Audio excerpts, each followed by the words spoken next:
Assalamualaikum warahmatullahi wabarakatuh. Asubhu bada min tolatihi wal-lailu daja min wafratihi fangkarusula fazla wa'ula ahda subula lidilalatihi Kanzul karami maulan ni'ami hadhil umami li syari'atihi azkan nasabi a'lal hasabi kullul arabi fi khizmatihi Sa'ati syajaru nautaqal hajaru syuqal qamaru bi isyaratihi nala syarafa wallahu afa amma salafa min ummatihi Jibrilu ata lailata asra wa rabbu dahu li khadaratihi Baligh ya Rabbi maqasidana Baligh ya Rabbi maqasidana Baligh ya Rabbi maqasidana bi habibika summa akhibati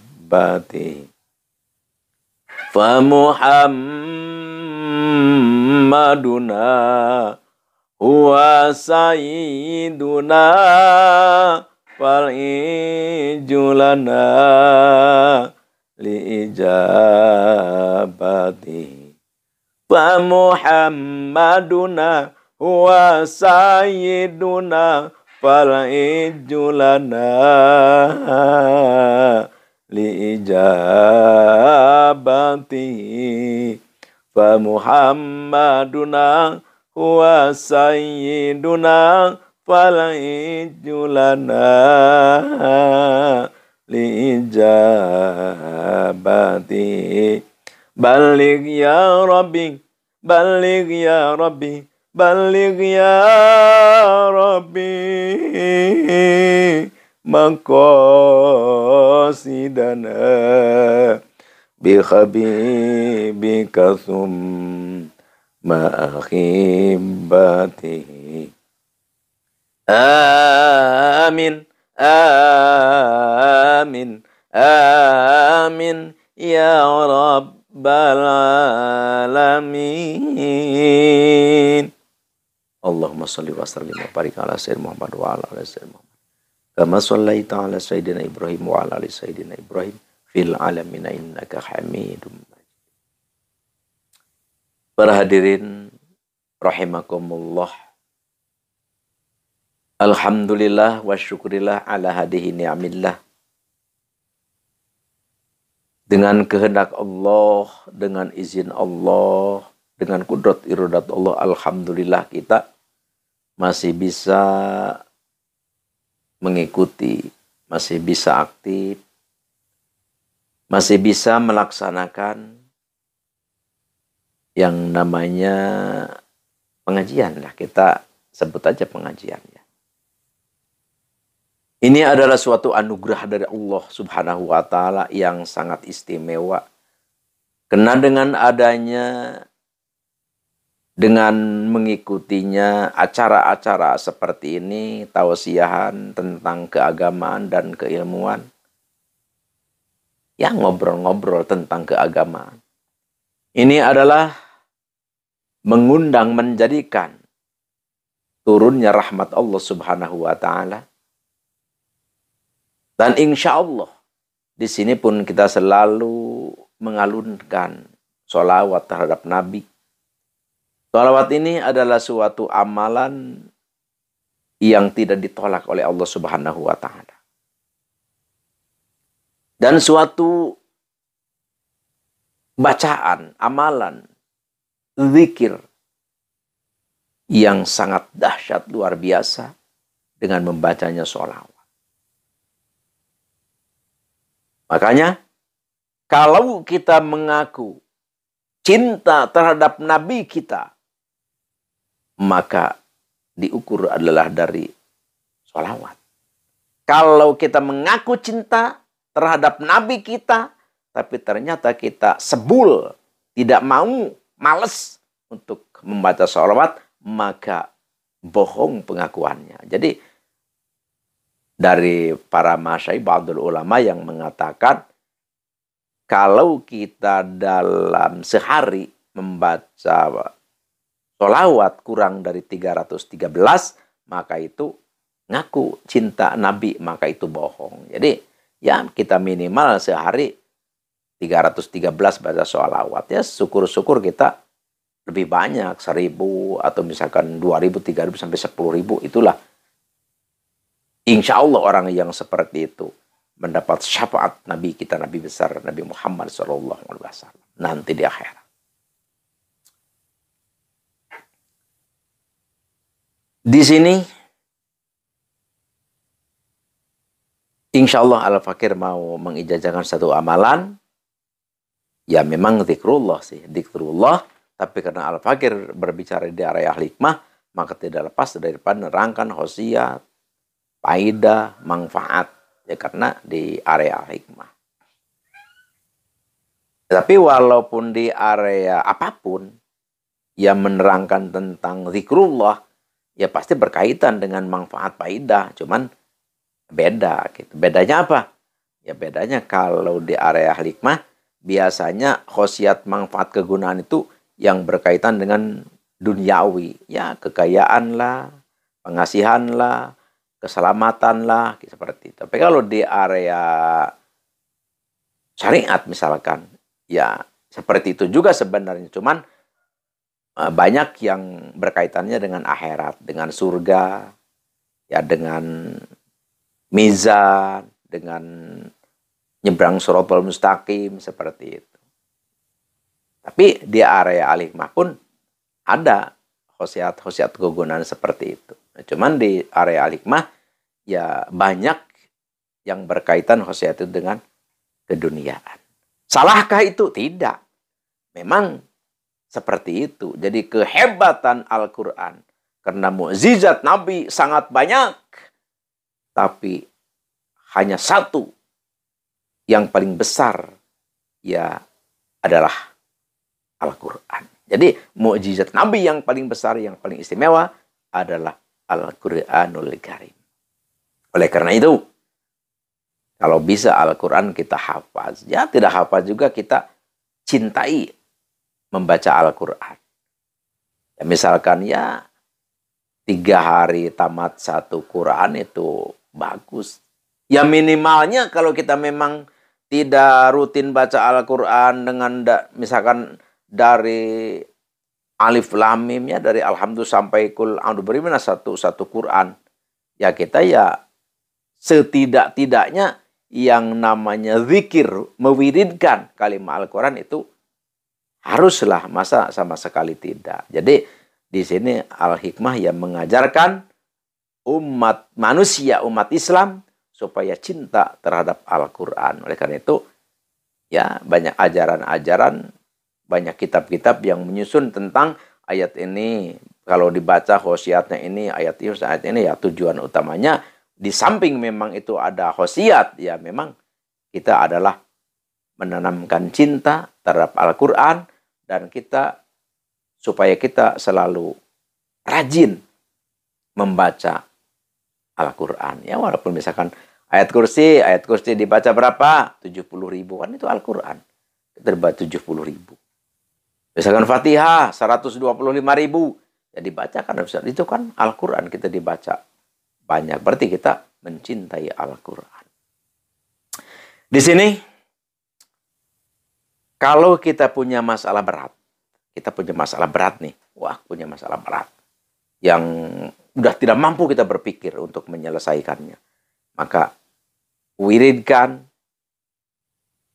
ayat kursi 41 kali setelah sholat fajar. Tuh, nanti Al-Fakir ini nanti ijazahkan. Tapi sebelum kita ke acara inti, ayo kita ngaji dulu sebentar. Ada hadis Nabi. Al-Fakir ingat ya. Yang berbunyi, ijhad fid dunya yuhibbukallah. Wajhad fima fi aidin nas yuhibbukan nas. Jadi artinya, ya kita harus juhud. Harus anti terhadap dunia. Kita nanti dicintai Allah. Jadi orang yang melepaskan hatinya daripada duniawi, melepaskan hatinya daripada harta benda, melepaskan dirinya daripada pangkat, jabatan, kedudukan, maka Allah mencintai kita. Di sini yang dinamakan juhud itu bukan kita total anti dunia, tidak mempunyai dunia, bukan. Karena kalau kita tidak mempunyai dunia, kita ya akan ripuh, akan sengsara, akan susah. Kenapa? Karena segala apapun yang menggunakan materi. Kita misalkan mau naik haji ya harus ada ongkos. Kita mau sholat harus kita punya penutup aurat itu kan. Kita bersedekah harus ada yang disedekahkan. Jadi bukan hal kepemilikan harta. Jadi yang dinamakan juhud itu adalah menyimpan di dalam hati kita. Jadi mencintai berlebihan. Ya, sehingga kita istilahnya punya ya cuma punya sepeda butut misalkan. Tapi walaupun punya sepeda butut, tapi kalau selalu ngait di hati, itu termasuk hubbu dunya, jelek. Allah tidak suka itu. Tapi walaupun kita berlimpah, mobil kita banyak, sawah kita, ladang kita luas, misalkan pabrik kita banyak, kebun kita pun ratusan hektar, tapi tidak ada di hati kita. Maksudnya tidak mengganggu, ya kita sholat. Di dalam sholat kita tidak ingat. Dan kita tidak menjadi sombong dengan kepunyaan kita terhadap siapapun. Biasa-biasa saja, jadi tidak menyimpan di dalam hati kita. Itu tidak termasuk hubbu dunya. Jadi yang dinamakan hubbu dunya itu bukan banyaknya harta, tapi walaupun sedikit pun, tapi kalau selalu ada di hati kita, yaitu tetap hubbu dunya. Tapi walaupun banyak kekayaan kita, tapi tidak ada di hati kita, tidak mencintai berlebihan, bahkan diinfakkan untuk beribadah, yaitu tidak termasuk hubbu dunya, bagus. Nah, memang dunia itu adalah harus, makanya ada keterangan tuh di dalam kitab Khazin Asrar tuh. Jadi seyogianya diharuskan, terutama ya bagi orang-orang yang memiliki ilmu agama lah gitu. Jangan miskin lah, usahakan kita cukup. Gitu. Cukup. Beda kalau di zaman Rasul dulu yang hebat itu adalah yang fakir, yang miskin. Kalau di zaman sekarang yang hebat itu yang segala punya gitu. Untuk apa? Ya untuk kita segala mudah. Karena sekarang kalau kita misalkan nih sekarang kita jadi ustaz tapi kita kere banget. Ya masyarakat juga kadang-kadang untuk belajar ke kita malas. Wah, belajar ke sana ya dia juga kere begitu, nanti kita ketularan kere. Ya boro-boro kita mau menyimpan menitipkan anaknya ke kita, boro-boro dia juga enggan mendekati kita. Tapi kalau kita serba ada, kita bisa membantu orang, bisa membantu fakir miskin, dan insya Allah bisa menarik umat juga untuk tertarik ke kita, yang ingin belajar ke kita, ingin menitipkan anaknya ke kita. Insya Allah seperti itu. Ya udah, ngaji aja, kiai juga nih itu kaya raya gitu kan. Jadi seperti itu. Tapi yang penting kita bukan jangan banyak harta, tapi jangan menyimpan harta itu di hati kita. mencintai berlebihan. Terus wajhad fima fi aidinas yuhibbukan nas. Ya, kita pun ya harus anti kepunyaan orang. Jadi kalau kita anti terhadap kepunyaan orang, ya orang itu akan mencintai kita. Karena ya merasa tidak dirongrong hartanya bendanya gitu. Itulah. Kita sekarang langsung aja ke acara inti, yaitu adalah kalau kita punya masalah, permasalahan besar yang susah kita untuk bagaimana caranya. Susah lah. Kita mau ke pengacara juga susah, nggak punya modal. Itu kan? Terus ya serba susah lah. Kita menyelesaikan ini nggak bisa. Ya udah. Kita caranya, kita sholat fajar. Sholat fajar. Setelah sholat fajar kita baca ayat kursi 41 kali. Setelah itu kita minta kepada Allah. Tentang masalah kita yang super berat itu, minta dibebaskan kepada Allah. Ini semalam, 2 malam, 3 malam, terus. Sampai tuntas beres. Ya tentu kita langsung sholat subuh nanti. Jangan gini. Jangan kita sholat fajar, wirid ayat kursi, sholat subuh enggak. Itu enggak jadi. Jadi harus sholat fajar, wirid nantinya disambung dengan sholat subuh. Insya Allah, kalau ini kita kerjakan, kita amalkan, masalah seberat apapun, insya Allah akan diselesaikan, dibereskan oleh Allah Subhanahu wa Ta'ala. Ini Al-Fakir ijazakan kepada siapapun yang mendengar, yang menemukan suara Al-Fakir. Al-Fakir ijazakan ridho lillahi ta'ala, tafadhol amalkan. Dan sekali lagi yang belum subscribe ke Nasarke Bin Adam merupakan suatu dorongan, suatu solusi untuk matinya amalan kita di area hikmah. Makanya yang belum subscribe, like, komen, dan share. Bagikan suara Al-Fakir ini kepada siapapun ada itu saudara, kenalan, keluarga yang membutuhkan. Al-Fakir ijazahkan untuk semua. Tafadhol amalkan. Dan jangan lupa Al-Fakir himbau, aktifkan tombol lonceng. Ini adalah suatu ikatan kita lebih kuat dan erat. Maka aktifkan tombol lonceng. Supaya apa?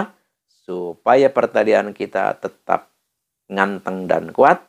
Dan ada suara Al-Fakir baru insya Allah langsung datang kepada kita. Semoga ini bermanfaat untuk kita semua. Dan semoga ini menjadikan ladang amal untuk bisa kita sukses dunia dan akhirat. Di dunia kita bahagia. Dan di akhirat pun kita masuk surganya Allah Subhanahu wa Ta'ala. Dan dicintai oleh Allah. Dan diakuti umat oleh Nabi Muhammad SAW. Sekian demikian, terima kasih. Mohon maaf atas salah dan hilaf dan kekeliruan. Al-afu minkum. Wabillahi taufiq wal hidayah. Wassalamualaikum warahmatullahi wabarakatuh.